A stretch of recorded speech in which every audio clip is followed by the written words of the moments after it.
Epic Fury.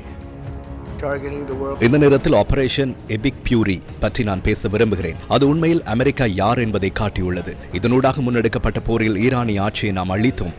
அவர்களின் தலைவர்கள் பலர் இப்போது இல்லை. அவர்கள் இறந்து விட்டனர். அவர்களிடம் இப்போது அணுசக்தி திறன் இல்லை. தற்போதைய நிலையை பற்றி கூறினால் எனது வலிமையான ராணுவத்துக்கு நான் நன்றி கூற வேண்டும். ஈரானின் அணுசக்தி திறனை முறியடிப்பேன் என என்னுடைய முதல் பதவி காலத்திலேயே நான் உறுதி அளித்தேன். கடந்த 40 ஆண்டுகளுக்கு மேலாக உலகம் இதை செய்ய முயற்சித்தது. அணு ஆயுதங்கள் நமக்கு தேவையில்லை. உலகிற்கு தேவையற்ற விடயங்களை ஈரான் செய்கிறது. அமெரிக்காவை ஆட்சி செய்த ஏனைய தலைவர்கள் செய்த தவறுகளை இப்போது நான் சரி செய்து வருகிறேன். இது ஒரு சிறந்த அமெரிக்காவை உருவாக்குவதன் மூலம் முடிவுக்கு வரும். முன்னெப்போதும் இல்லாத வகையில் விடயங்களை செய்து இதில் வெற்றி பெற நாம் தயாராக இருக்கிறோம். அனைவரும் இதனை கைவிடுமாறு கூறுகிறார்கள். ஆம், இதனை நிறுத்த நாங்கள் தயார். ஆனால் எபிக் பியூரி போரின் இன்னும் சில விசேட நாட்கள் அடுத்த 2 வாரங்களுக்குள் வரக்கூடும் என நான் நினைக்கிறேன். அடுத்த 2 அல்லது 3 வாரங்களுக்குள் அவர்கள் மீது மிக கடுமையான தாக்குதலை நடத்த நாங்கள் தயாராகியுள்ளோம். அவர்கள் எதிர்பார்க்காத இடங்கள் மீது தாக்குதல் நடத்த நாங்கள் காத்திருக்கிறோம். அவர்களின் மின்சாரம் எரிசக்தி கட்டமைப்பு மீது மிக கடுமையான தாக்குதல்கள் நடத்தப்படும்.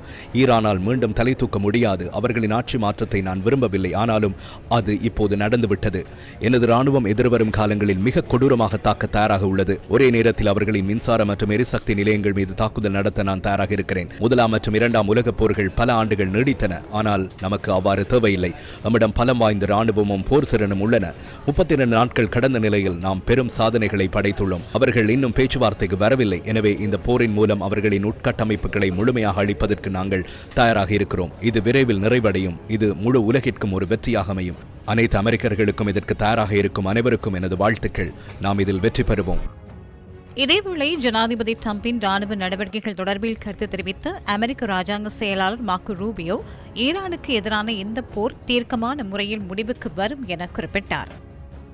Many Americans are asking why did the United States have to attack? ஈரானை ஏன் தாக்குகிறோம் என அனைவரும் கேட்கிறார்கள். அணுசக்தி பலத்தின் மூலம் உலகையை அழிக்க ஈரானால் முடியும் என ஜனாதிபதி ட்ரம்ப் கூறுகிறார். ஆம், அதனால் நாம் அவற்றை முற்றாக அழிக்க வேண்டும். தற்போது ஈரானின் அணுசக்தி பலம் அனைத்தையும் நாம் அழித்து விட்டோம். அனைத்து வசதிகளுடனும் இதில் வெற்றி பெற நாம் தயாராக உள்ளோம். யாரும் எதிர்பாராத வகையில் இது முடிவுக்கு வரும். ஈரானால் மீண்டும் எழ முடியாது. ஜனாதிபதி ட்ரம்பின் உத்தரவுக்கு அமைய எதிர்வரும் நாட்களில் இது தீர்க்கமான முறையில் முடிவடையும். ஈரான் ஜனாதிபதியின் கோரிக்கை. ஈரான் ஜனாதிபதி மசூத் பெஷக்ஷியன் அமெரிக்க மக்களிடம் ஒரு கோரிக்கையை முன்வைத்து தனது சமூக வலைதளத்தில் கடிதம் ஒன்றை பதிவிட்டுள்ளார். அமெரிக்க மக்கள் தனது நாடு குறித்த மோதல் போக்கை கைவிட்டு ஈரான் அடைந்துள்ள வெற்றிகளை பார்த்து முடிவெடுக்குமாறு அவர் அதில் குறிப்பிட்டுள்ளார். அமெரிக்க அரசாங்கத்தின் இன்றைய முன்னுரிமைகளில் அமெரிக்காவுக்கே முன்னுரிமை கொள்கையில் உண்மை இருக்கின்றதா எனவும் அவர் கேள்வி எழுப்பியுள்ளார். உலக நிலைமை ஒரு முக்கியமான கட்டத்தில் இருப்பதாகவும் ஈரானுக்கு எதிராக பகைமையுடன் செயற்படுவது அதிக செலவு மிக்கதும் பயனற்றதுமான செயல் எனவும் அவர் குறிப்பிட்டார். ஈரான் ஒருபோதும் போரை ஆரம்பிக்கவில்லை என்றும் அமெரிக்க குடிமக்கள் மீது ஈரானுக்கு எவ்வித பகையும் இல்லை எனவும் அவர் வலியுறுத்தியுள்ளார். இதேவேளை அமெரிக்காவிடம் எந்தவிதமான போர் நிறுத்த கோரிக்கையும் முன்வைக்கவில்லை என ஈரானிய வெளிவிவகார அமைச்சு தெரிவித்துள்ளது. போர் நிறுத்தம் குறித்த செய்திகள் உண்மைக்கு புறம்பானவை என ஈரான் வெளிவிவகார அமைச்சின் பேச்சாளர் இஸ்மாயில் பஹாயியை மேற்கோள் காட்டி அந்நாட்டு அரசு ஊடகங்கள் செய்தி வெளியிட்டுள்ளன.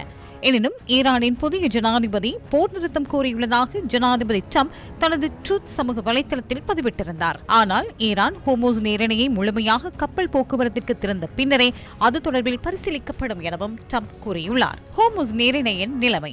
தற்போது 400க்கும் மேற்பட்ட சரக்கு கப்பல்கள், எண்ணெய் கப்பல்கள் ஹோர்முஸ் நீரிணையை கடப்பதற்கு ஈரானின் அனுமதிக்காக காத்திருப்பதாக ஈரானின் மெஹர் செய்தி நிறுவனம் தெரிவித்துள்ளது. இதனிடையே ஹோர்முஸ் நீரிணையை பாதுகாக்கும் பொறுப்பு பிராந்திய நாடுகளுக்கு உள்ளது என அமெரிக்க ஜனாதிபதி அந்நாட்டு மக்களுக்கு ஆற்றிய உரையில் குறிப்பிட்டுள்ளார்.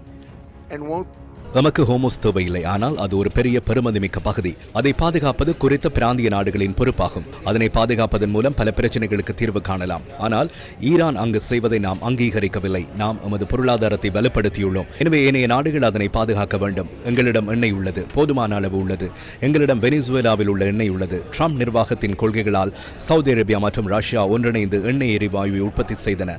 எனவே எம்மிடம் போதுமான அளவு எண்ணெய் உள்ளது. இஸ்ரேல் மீது ஹிஸ்புல்லா அமைப்பின் தாக்குதல்.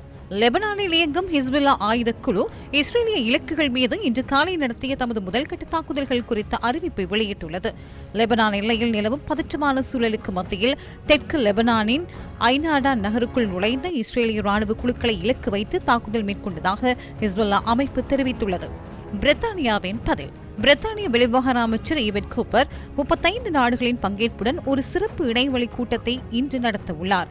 யுத்தம் நிறைவுக்கு வந்ததன் பின்னர் ஹோர்முஸ் நீரிணையை மீளவும் கப்பல் போக்குவரத்திற்காக திறந்து விடுவது தொடர்பில் இங்கு கவனம் செலுத்தப்படும் என பிரித்தானிய பிரதமர் கே ஸ்டாமர் நேற்று தெரிவித்திருந்தார்.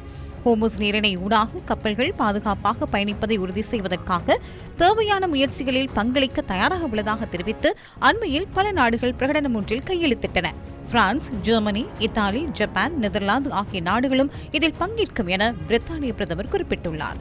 ஹோர்முஸ் நீரிணையை பாதுகாப்பதற்காக போர்க்கப்பல்களை அனுப்புமாறு அமெரிக்க ஜனாதிபதி டொனால்ட் ட்ரம்ப் விடுத்த கோரிக்கையை தொடர்ந்து குறித்த பேச்சுவார்த்தைகள் இடம்பெறுகின்றன. சர்வதேச சந்தையில் மசக எண்ணெய் விலைகள் நேற்றுடன் ஒப்பிடுகையில் இன்று காலை குறைந்துள்ளது. இன்று அதிகாலை 5:30 நிலவரப்படி பிரித்தானியாவின் பிரெண்ட் மசகு எண்ணெய் பீப்பாய் ஒன்றின் விலை $105.37 பதிவாகியுள்ளது. அமெரிக்காவின் WTI மசகு எண்ணெய் பீப்பாய் ஒன்றின் விலை $103.13 காணப்படுகிறது. இந்தியாவின் பல மாநிலங்களில் எரிபொருளுக்காக நீண்ட வரிசைகள் காணப்படுகின்றன.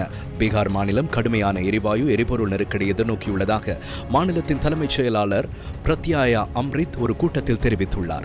LPG எரிவாயுவை பதுக்குதல் மற்றும் கருப்பு சந்தையில் விற்பனை செய்தல் உள்ளிட்ட நடவடிக்கைகளுக்கு எதிராக கடுமையான நடவடிக்கை எடுக்கப்பட வேண்டும் எனவும் அவர் கோரிக்கை விடுத்துள்ளார். அரசாங்கத்துக்கு சொந்தமான Indian oil corporation, Bharat petroleum மற்றும் ஹிந்துஸ்தான் பெட்ரோலியம் நிறுவனங்கள் சர்வதேச விலை நிலவரம், அந்நிய செலாவணி விகிதத்தின் அடிப்படையில் மாதாந்தம் 1ஆம் தேதி அன்று விலை திருத்தங்களை மேற்கொள்கிறது.